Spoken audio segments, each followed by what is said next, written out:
Gulf ഫോക്കസിലേക്ക് പ്രിയ പ്രേക്ഷകർക്ക് സ്വാഗതം. ഞാൻ ഗോകുൽ രവി. വിശദമായ റിപ്പോർട്ടുകളിലേക്കാണ്. ഇപ്പോൾ വരുന്ന ഒരു വാർത്തയാണ് ആദ്യം. അമീബിക് മസ്തിഷ്ക ജ്വരം ബാധിച്ച് കോഴിക്കോട് മെഡിക്കൽ കോളേജിൽ ചികിത്സയിലായിരുന്ന മലപ്പുറം സ്വദേശിയായ 5 വയസ്സുകാരി മരിച്ചു. ദിവസങ്ങളായി വെന്റിലേറ്ററിൽ ചികിത്സയിലായിരുന്നു. രാഹുൽ സുരേഷ് ചേരുന്നുണ്ട് വിശദാംശങ്ങളുമായി കോഴിക്കോട് നിന്ന്.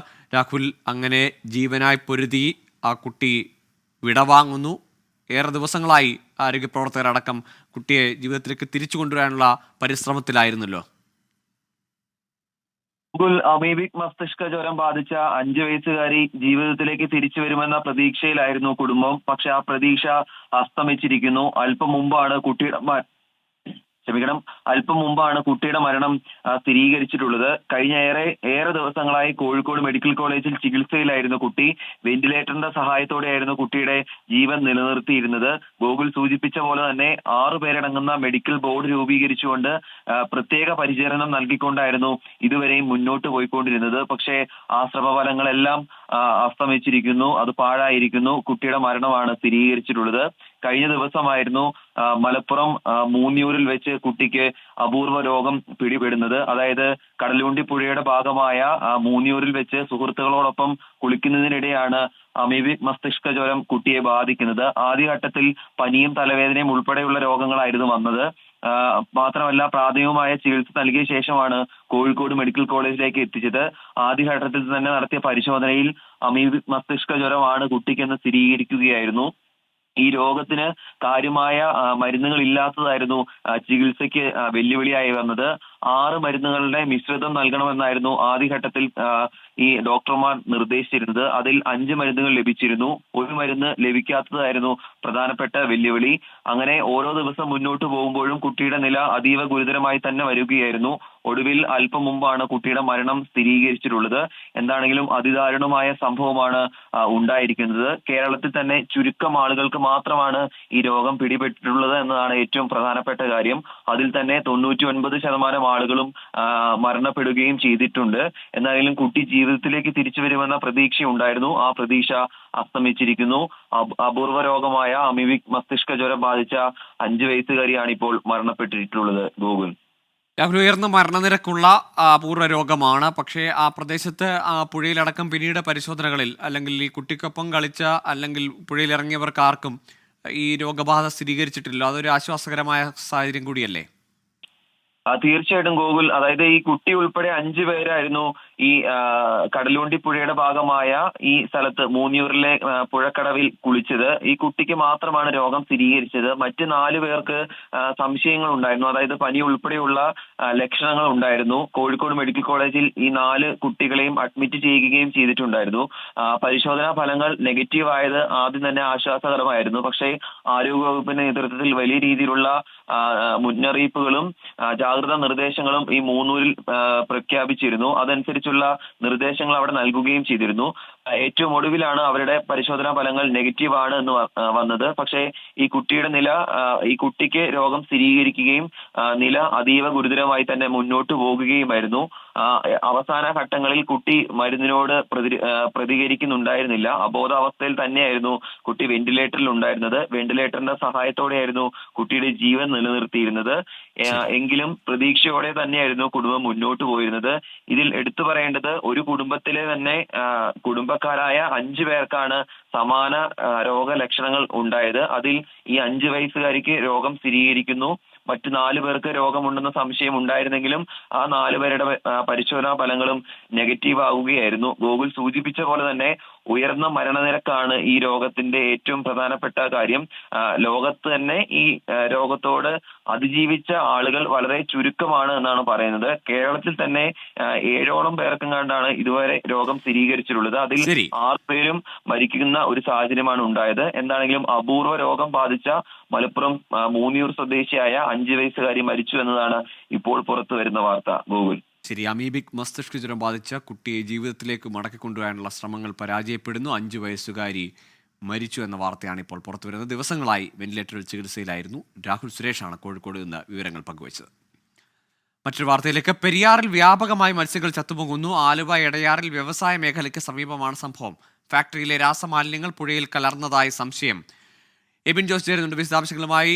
എബിൻ, ഈ പെരിയാറിൻ്റെ തീരത്ത് എടയാർ മേഖലയിൽ, വ്യാവസായിക മേഖലയിലൊക്കെ വലിയ അന്തരീക്ഷ മലിനീകരണമൊക്കെ ഉള്ളതാണ്. ഈ പുഴയിൽ മത്സ്യങ്ങൾ ചത്തുപൊങ്ങുന്ന സാഹചര്യം ഇത് ആദ്യമായാണോ അതല്ല എപ്പോഴാണ് ഇത് ശ്രദ്ധയിൽപ്പെട്ടത്? ഗോകുൽ, രാത്രിയോടെയാണ് നാട്ടുകാരാണ് പുഴയിൽ മത്സ്യങ്ങൾ ചത്തുപൊങ്ങുന്നത് കണ്ടത്. ഇതിന് പിന്നാലെ ചില ആരോപണങ്ങൾ നാട്ടുകാരുടെ ഭാഗത്തുനിന്നുണ്ട്. ഈ ഫാക്ടറിയിൽ നിന്ന് രാസമാലിന്യങ്ങൾ പുഴയിൽ കലർന്നതായുള്ള സംശയം നാട്ടുകാർ പ്രകടിപ്പിക്കുന്നുണ്ട്. ഏതായാലും രാത്രിയോടുകൂടി തന്നെയാണ് ഈ മത്സ്യങ്ങൾ പുഴയിൽ ചത്തുപൊങ്ങുന്നതായി ശ്രദ്ധയിൽപ്പെട്ടത്. വ്യാപകമായി പല സ്ഥലങ്ങളിൽ, പ്രത്യേകിച്ച് ഈ പാതാളം റെഗുലേറ്ററിന് സമീപമാണ് കൂടുതലായും മത്സ്യങ്ങൾ ഈ ജലത്തിന് മുകളിലേക്ക് വന്ന് ശ്വാസം കിട്ടാതെ നിൽക്കുന്ന സാഹചര്യം കണ്ടെത്തിയത്. നാട്ടുകാരാണ് ഇത് ശ്രദ്ധയിൽപ്പെട്ടത്. ഏതായാലും ഈ ഭാഗത്ത് ഫാക്ടറികൾ ഉള്ളതാണ്. ഫാക്ടറികളിൽ നിന്ന് രാസമാലിന്യങ്ങൾ കലർന്നിട്ടുണ്ട് എന്നുള്ള സംശയം നാട്ടുകാർ പ്രകടിപ്പിക്കുന്നുണ്ട്. ഇതിന്റെ ഔദ്യോഗിക സ്ഥിരീകരണമൊന്നും പുറത്തു വന്നിട്ടില്ല. ഏതായാലും നാളെ ഇത് സംബന്ധിച്ച് വിശദമായ പരിശോധനകൾ നടക്കുമെന്നാണ് കരുതുന്നത്. ഗൂഗിൾ. ശരി, ആലുവയിലാണ് പെരിയാറിൻ്റെ മത്സ്യങ്ങൾ കൂട്ടത്തോടെ ചത്തുപൊങ്ങുന്നു. അവ മുകൾ പരപ്പിലേക്ക് ശ്വാസം കിട്ടാതെ എത്തി നിൽക്കുന്ന ഒരു ദൃശ്യങ്ങൾ കൂടിയാണ് ഇപ്പോൾ പുറത്തു വരുന്നത്. ഫാക്ടറിയിൽ നിന്ന്, ആ പ്രദേശം വ്യാവസായിക മേഖലയാണ്, അവിടെ നിന്നുള്ള ഫാക്ടറികളിൽ നിന്നുള്ള രാസമാലിന്യം പുഴയിൽ കലർന്നതാണ് ഇത്തരം ഒരു സാഹചര്യത്തിന് കാരണമെന്നതാണ് നാട്ടുകാരുടെയും പ്രദേശവാസികളുടെയും ഒക്കെ ആരോപണം. എബിൻ ജോസാണ് വിശദാംശങ്ങൾ നൽകിയത്. കേരളത്തിൽ നിന്ന് സംസ്ഥാന ഹജ്ജ് കമ്മിറ്റി വഴി വിശുദ്ധ ഹജ്ജ് കർമ്മത്തിന് പുറപ്പെടുന്ന തീർത്ഥാടകരുടെ ആദ്യ സംഘം അല്പസമയത്തിനകം കരിപ്പൂരിൽ നിന്ന് യാത്ര തിരിക്കും. 166 തീർത്ഥാടകരാണ് പുണ്യഭൂമിയിലേക്ക് യാത്ര തിരിക്കുന്നത്. വിമാനം പുലർച്ചെ 3:50 ജിദ്ദയിലെത്തും. ആകെ 498 ഹാജിമാരാണ് ആദ്യ ദിവസം കരിപ്പൂരിൽ നിന്ന് യാത്രയാകുന്നത്. സമീർ ബിൻ കരീം തയ്യാറാക്കിയ റിപ്പോർട്ടിലേക്ക്.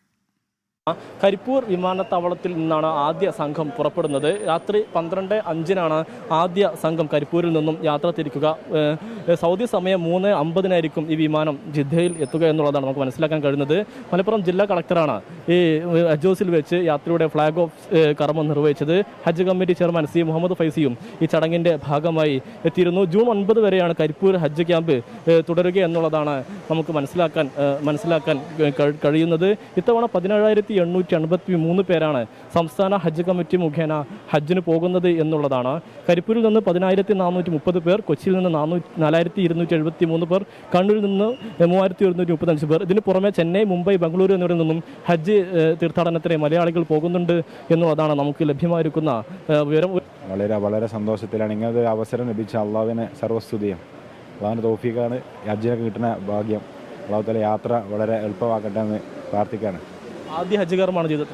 ആദ്യ ഹജ്ജ് കർമ്മമാണ്. ഒരു വിമാനത്തിൽ 166 പേരാണ് ഉണ്ടാവുക. എയർ ഇന്ത്യ എക്സ്പ്രസ് വിമാനമാണ് ഹജ്ജിനായി പ്രത്യേകമായിട്ടുള്ള ഷെഡ്യൂളുകൾ അല്ലെങ്കിൽ ഹജ്ജിനായി പ്രത്യേക സർവീസുകൾ നടത്തിക്കൊണ്ടിരിക്കുന്നത് എന്നുള്ളതാണ്. മെയ് 26 കൊച്ചിയിൽ നിന്നും സമാനമായ രീതിയിൽ ആദ്യ ഹജ്ജ് വിമാനം പുറപ്പെടും. ജൂൺ 1 കണ്ണൂരിൽ നിന്നും ഹജ്ജ് യാത്രക്കാർക്കുള്ള യാത്ര ആരംഭിക്കും എന്നുള്ളതാണ്. ജൂലൈ 1 മുതലാണ് ഈ മടക്ക യാത്ര ആരംഭിക്കുക എന്നുള്ളതാണ് നമുക്ക് മനസ്സിലാക്കാൻ കഴിയുന്നത്. 5000 വോളണ്ടിയർമാരുമായി ഇത്തവണത്തെ ഹജ്ജ് സേവനത്തിന് തയ്യാറെടുക്കുകയാണ് സൗദിയിലെ ICF, RSV സംഘടനകൾ. ഇന്ത്യയിൽ നിന്ന് തീർത്ഥാടകർ സൗദിയിൽ എത്തുന്നത് മുതൽ അവസാന ഹാജിയും തിരിച്ചു പോകുന്നതുവരെ സേവനം തുടരും. രോഗികളായവർക്കും വഴിതെറ്റുന്ന തീർത്ഥാടകർക്കുമെല്ലാം ഏറെ ആശ്വാസമാണ് ഈ വോളണ്ടിയർമാരുടെ സേവനം. 14 വർഷത്തെ സേവന പാരമ്പര്യവുമായാണ് ഹജ്ജ് വോളണ്ടിയർ കോർ ഇത്തവണ ഹജ്ജ് സേവനത്തിന് ഇറങ്ങുന്നത്. മുൻ വർഷങ്ങളിൽ RSC മാത്രമായിരുന്നു കോറിന് കീഴിൽ സേവനം ചെയ്തിരുന്നതെങ്കിൽ ഇത്തവണ ICFന്റെ കൂടി പങ്കാളിത്തത്തോടെയായിരിക്കും സേവനം. സൗദിയുടെ വിവിധ ഭാഗങ്ങളിൽ നിന്നുള്ള 5000 ICF RSC വളണ്ടിയർമാർ സേവന രംഗത്തുണ്ടാകുമെന്ന് ഭാരവാഹികൾ അറിയിച്ചു. ഇന്ത്യയിൽ നിന്നുള്ള ആദ്യ ഹജ്ജ് വിമാനം മദീനയിൽ എത്തിയതു മുതൽ ആരംഭിച്ച സേവനം ഹജ്ജ് കർമ്മങ്ങൾ അവസാനിച്ച് അവസാന തീർത്ഥാടകനും മടങ്ങുന്നതുവരെ മക്ക, മീന, അറഫ, മുസ്ദലിഫ, ജിദ്ദ തുടങ്ങിയ സ്ഥലങ്ങളിൽ തുടരും. വഴിതെറ്റുന്നവരും രോഗികളും പ്രായം ചെന്നവരുമായ തീർത്ഥാടകർക്ക് ആശ്വാസമേകുകയാണ് ലക്ഷ്യം. തീർത്ഥാടകർക്ക് ഭക്ഷണം, കുട, ചെരുപ്പ്, വെൽക്കം കിറ്റ് തുടങ്ങിയവ വിതരണം ചെയ്യും. ഇലക്ട്രോണിക് വീൽചെയറുകൾ, മെഡിക്കൽ വിംഗ്, സ്കോളേഴ്സ് ഡെസ്ക്, മുഴുവൻ സമയ ഹെൽപ്പ് ഡെസ്ക്, ഹാജിമാരുടെ ബന്ധുക്കൾക്ക് വളണ്ടിയേഴ്സുമായി ബന്ധപ്പെടാനുള്ള സംവിധാനങ്ങൾ, ബിൽഡിംഗ് ലൊക്കേഷൻ മാപ്പ് തുടങ്ങിയവയും ഹജ്ജ് വളണ്ടിയർ കോർ ഒരുക്കിയിട്ടുണ്ട്. സംഘടനയ്ക്ക് ICFനും RSCക്കും സൗദി അറേബ്യയിൽ 50,000-ഓളം മെമ്പർമാർ നിലവിലുണ്ട്. അതുകൊണ്ട് തന്നെ 5000 എന്ന സംഖ്യ HVC വോളണ്ടിയറായി കൊണ്ടുപോവുക എന്നുള്ളത് അധികം അതിശയോക്തിയില്ല. അതേ രൂപത്തിൽ നാട്ടിൽ നിന്ന് വരുന്ന മലയാളികളായ ഹാജിമാർക്ക് അവരുടെ കുടുംബവുമായി ബന്ധപ്പെടാനുള്ള സൗകര്യങ്ങൾ, അവരുടെ കുടുംബങ്ങൾ ഉൾപ്പെടുന്ന വാട്സപ്പ് ഗ്രൂപ്പുകൾ നിലവിൽ വന്നു കഴിഞ്ഞു. അവർക്ക് അവരുടെ കുടുംബവുമായി ബന്ധപ്പെടാൻ വളരെ ഈസിയായിട്ട് ബന്ധപ്പെടാനുള്ള സൗകര്യങ്ങൾ ഒരുക്കിക്കൊണ്ടിരിക്കുന്നു. സേവനങ്ങൾ ഏകോപിപ്പിക്കുന്നതിനായി സെയ്ദ് ഹബീബ് അൽ ബുഖാരിയുടെ നേതൃത്വത്തിൽ നാഷണൽ ഡ്രൈവ് നിലവിൽ വന്നു. സിറാജ് കുറ്റ്യാടി, സാദിഖ് ചാലിയാർ, ബഷീർ ഉള്ളണം, മൻസൂർ ചുണ്ടപ്പറ്റ തുടങ്ങിയവർ പ്രവർത്തനങ്ങൾക്ക് നേതൃത്വം നൽകും. 15 ഉപസമിതികളും രൂപീകരിച്ചിട്ടുണ്ട്. ജലീൽ കണമകലം, 24 ജിദ്ദ. ഹെലികോപ്റ്റർ അപകടത്തിൽ കൊല്ലപ്പെട്ട ഇറാൻ പ്രസിഡന്റ് ഇബ്രാഹിം റൈസിയുടെ മൃതദേഹം കണ്ടെടുത്തു. സംസ്കാരം നാളെ തബ്രീസ് നഗരത്തിലെന്ന് സൂചന. അപകടത്തിൽ വിദേശകാര്യമന്ത്രി ഹെസൈൻ അമീർ അബ്ദുള്ളാഹിയാൻ ഉൾപ്പെടെ 8 പേർ കൂടി മരിച്ചു.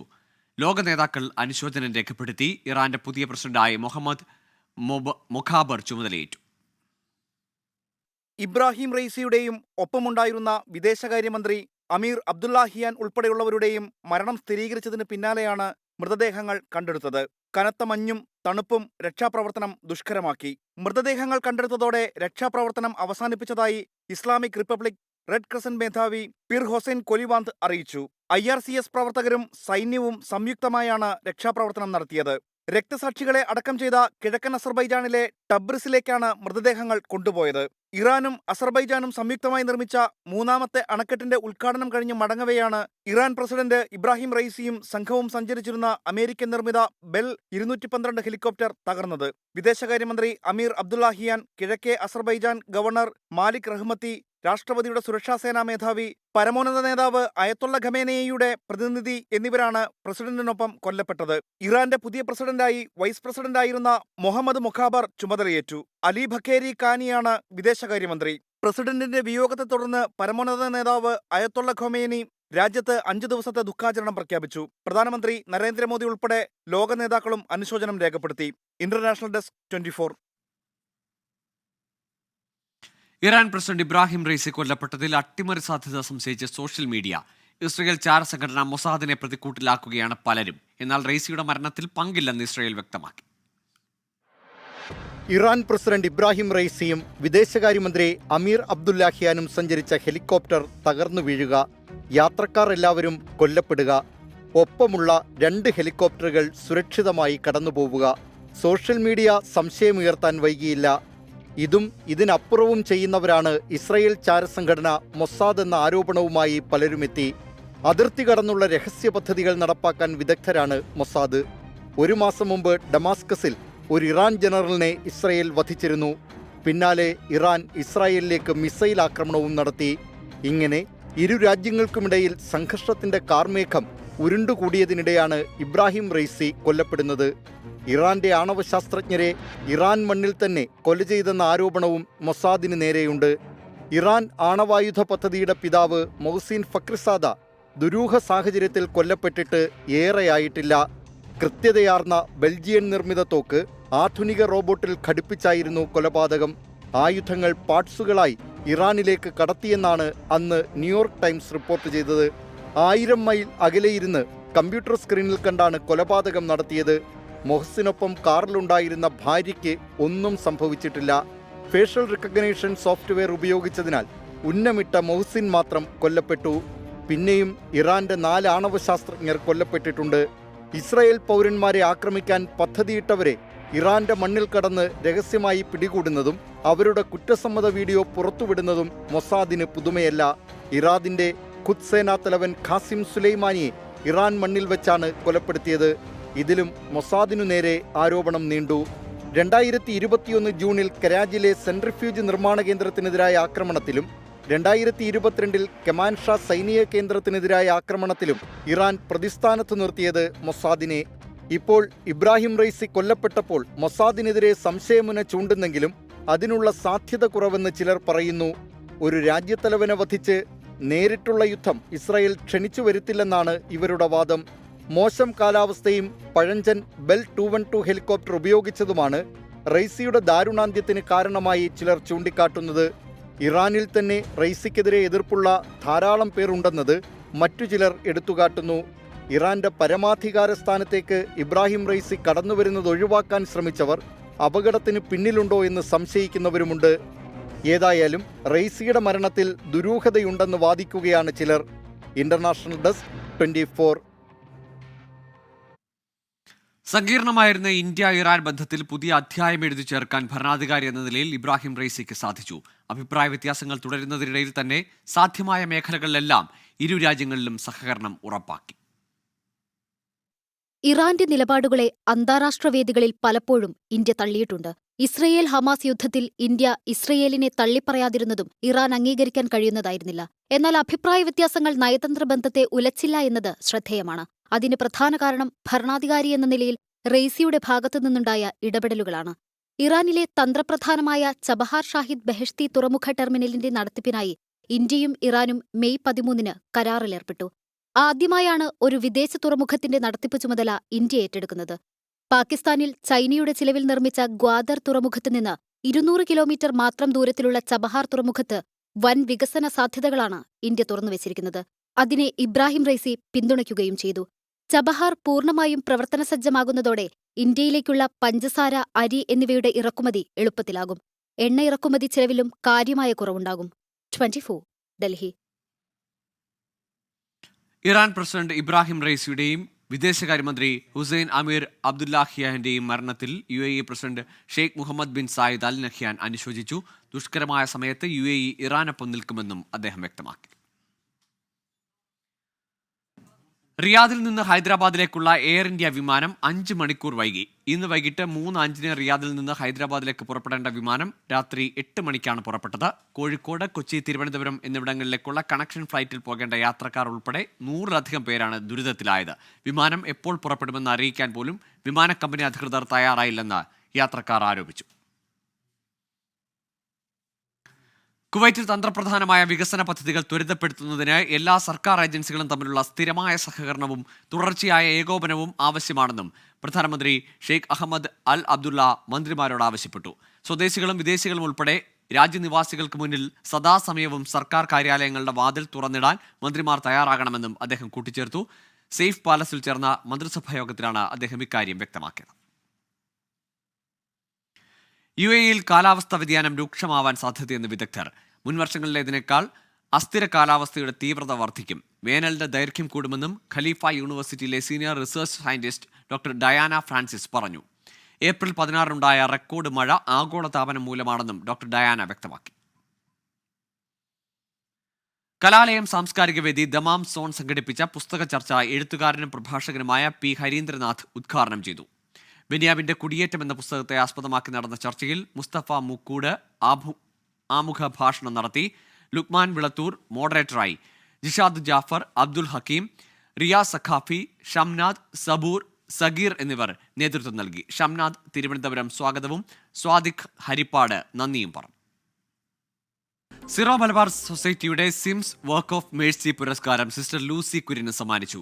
ബഹ്റൈൻ മർമറീസ് ഹാളിൽ നടന്ന ചടങ്ങിൽ സാമൂഹ്യ സാംസ്കാരിക രംഗത്തെ നിരവധി പ്രമുഖർ പങ്കെടുത്തു.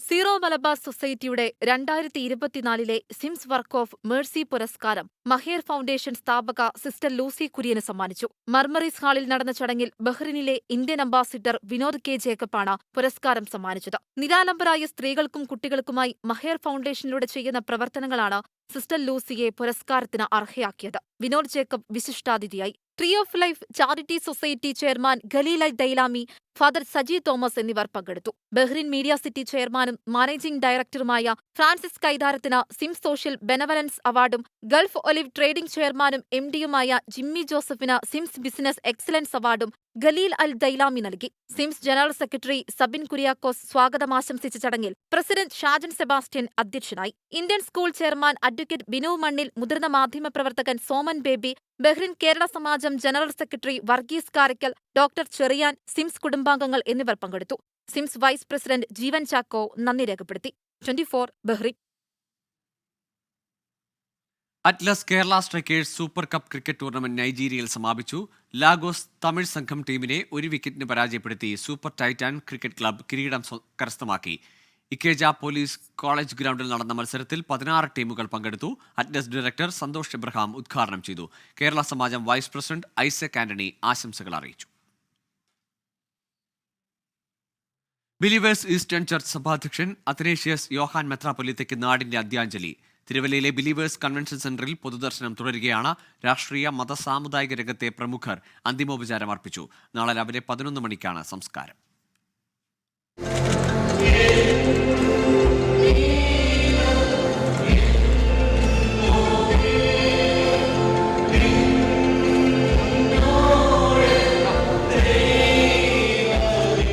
തിരുവല്ലയിലെ ബിലീവേഴ്സ് കൺവെൻഷൻ സെന്ററിലേക്ക് പതിനായിരങ്ങളാണ് അന്തിമോപചാരമർപ്പിക്കാനെത്തുന്നത്. ഗവർണർ ആരിഫ് മുഹമ്മദ് ഖാൻ മെത്രാപ്പൊലിത്തയ്ക്ക് ആദരാഞ്ജലി അർപ്പിച്ചു.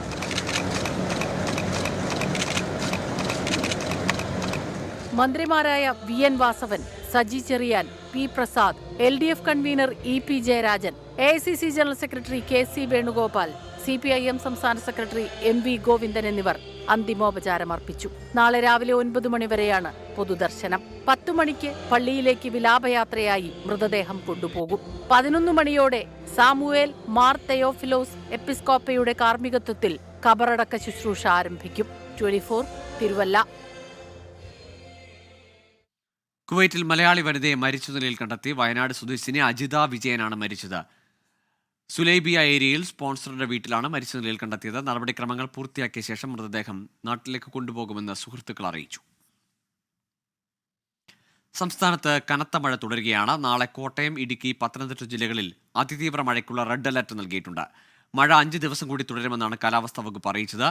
മഴ പലയിടത്തും ജനജീവിതത്തെ ബാധിച്ചു. നഗരങ്ങളിൽ വെള്ളക്കെട്ട് രൂക്ഷമാണ്. ഇടുക്കി നെടുങ്കണ്ടത്ത് ജീപ്പിന് മുകളിലേക്ക് മരം വീണ് ഒരാൾക്ക് ഗുരുതരമായി പരിക്കേറ്റു. വയനാട് പനമരത്ത് വീടിന് മുകളിലേക്ക് മരം വീണു. ജനങ്ങൾ ജാഗ്രത പാലിക്കണമെന്ന് ദുരന്ത നിവാരണ അതോറിറ്റി അറിയിച്ചു.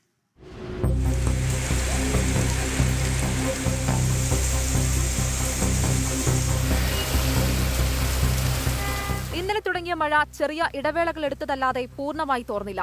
മണ്ണ് കുതിർന്നതോടെ മരങ്ങൾ കടപുഴകി. ഇടുക്കി നെടുങ്കണ്ടത്ത് ജീപ്പിന് മുകളിലേക്ക് മരം ഒടിഞ്ഞു വീണ് പാറത്തോട് സ്വദേശി പെരിയസ്വാമി, ഡ്രൈവർ പാറത്തോട് സ്വദേശി മാരിമുത്തു എന്നിവർക്ക് പരിക്കേറ്റു. പെരിയസ്വാമിയുടെ നില ഗുരുതരമാണ്. തൃശൂർ റൌണ്ടിൽ കാറിന് മുകളിലേക്ക് മരം വീണ് 4 പേർക്ക് പരിക്കേറ്റു. ഫയർഫോഴ്സ് എത്തി മരം മുറിച്ചുമാറ്റിയാണ് ഗതാഗതം പുനഃസ്ഥാപിച്ചത്.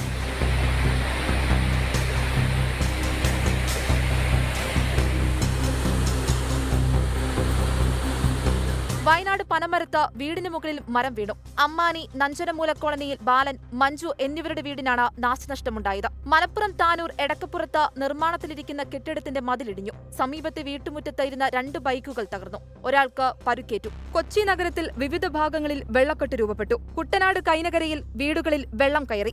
മഴക്കെടുതി നേരിടാൻ എല്ലാ സജ്ജീകരണങ്ങളും ഏർപ്പെടുത്തിയതായി റവന്യൂ മന്ത്രി കെ രാജൻ.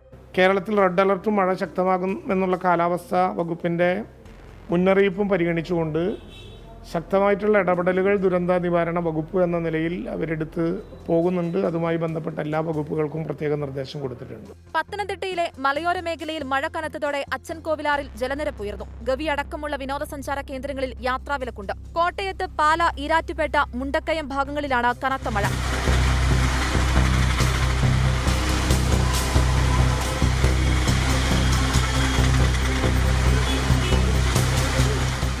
കുമളിയിലും നെടുങ്കണ്ടത്തും ശക്തമായ മഴ ലഭിച്ചു. ജില്ലയിലെ മലയോര മേഖലയിലൂടെ രാത്രിയാത്രയ്ക്ക് നിയന്ത്രണമുണ്ട്. News desk 24.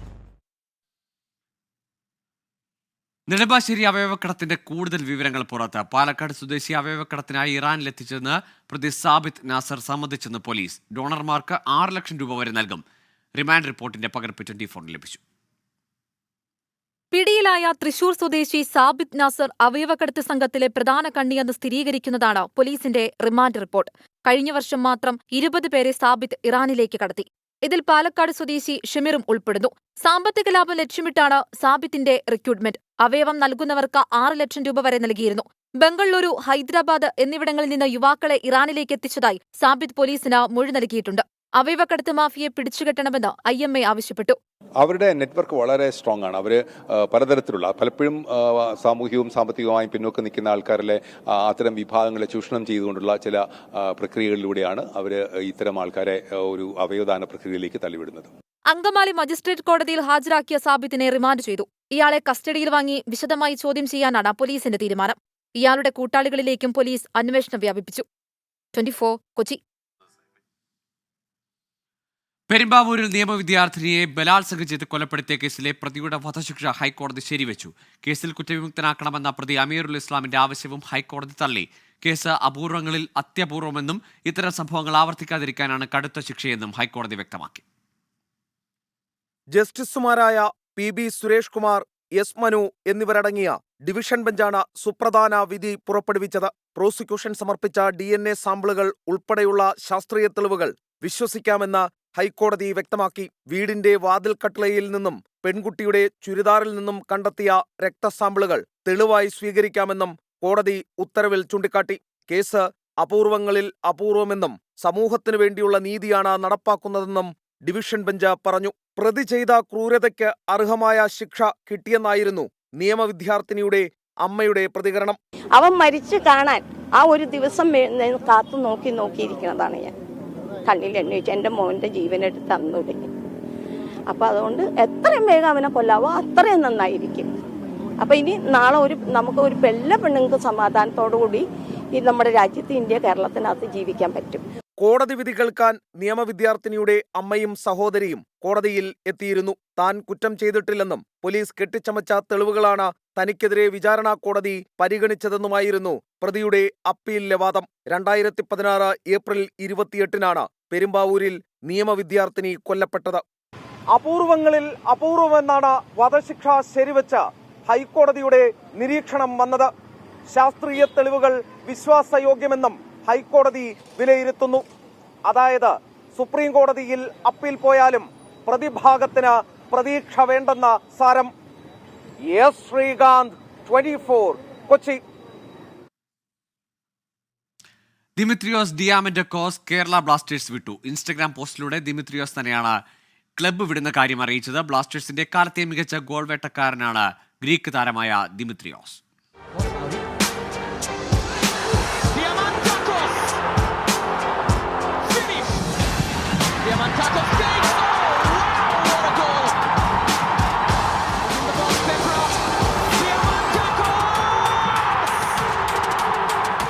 മഞ്ഞപ്പടയ്ക്ക് മറ്റൊരു സങ്കട വാർത്ത. പരിശീലകൻ ഇവാൻ വുക്കോമനോവിച്ചിനു പിന്നാലെ ഗോൾ മെഷീൻ ദിമിത്രിയോസ് ഡിയാമന്റക്കോസും കേരള ബ്ലാസ്റ്റേഴ്സ് വിട്ടു. ക്ലബിനൊപ്പമുള്ള 2 സീസൺ ആവേശകരമായിരുന്നു. ഒത്തൊരുമിച്ചുള്ള നിമിഷങ്ങളെക്കുറിച്ച് പറയാൻ വാക്കുകളില്ല. ആരാധകർ നൽകിയ അകമഴിഞ്ഞ പിന്തുണ അവിശ്വസനീയമാണെന്നും എല്ലാത്തിനും നന്ദി പറയുന്നെന്നും ഇൻസ്റ്റാഗ്രാം പോസ്റ്റിൽ ദിമിത്രിയോസ് കുറിച്ചു. 2022-ലാണ് ഗ്രീക്ക് ദേശീയ താരമായ ദിമിത്രിയോസ് ബ്ലാസ്റ്റേഴ്സിനൊപ്പം ചേരുന്നത്.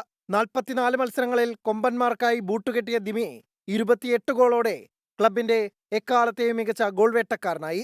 ഇക്കഴിഞ്ഞ ISL സീസണിൽ 13 ഗോൾ നേടിയ ദിമിക്കായിരുന്നു ഗോൾഡൻ ബൂട്ട്.